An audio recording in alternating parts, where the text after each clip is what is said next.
ગીર સોમનાથ જિલ્લાનો બહુચર્ચિત ઉના કાંડમાં આજે 5 આરોપીઓને સજાનું એલાન થશે।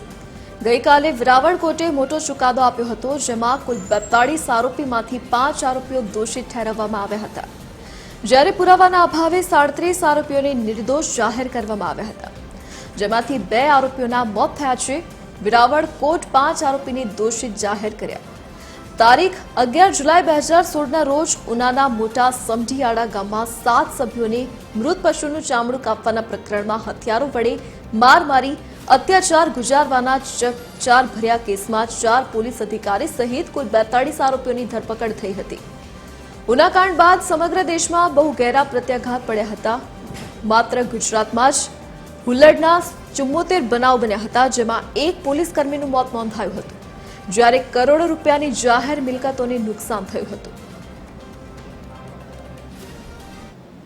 સંવાદદાતા મહેશ ડોડિયા ફોનલાઈન પર જોડાઈ ગયા છે। જી મહેશ, શું વિગત? જે ધરતી વાત કરવામાં આવે તો ઉનાના બહુચર્ચિત ઉના કાંડમાં આજે 5 આરોપીઓને સજા છે તે વેરાવળ કોર્ટ છે તે સંભળાવશે। ગઈકાલે જ કોર્ટ દ્વારા છે તે ચુકાદો આપવામાં આવ્યો હતો, જેમાં કુલ 42 આરોપીઓમાંથી 37 ને નિર્દોષ છે તે જાહેર કરવામાં આવ્યા હતા, ત્યારે 5 આરોપીઓને છે તે દોષિત ઠેરવ્યા હતા। ત્યારે કોર્ટ દ્વારા છે તે આજે છે તે સજા છે તે સંભળાવવામાં આવશે।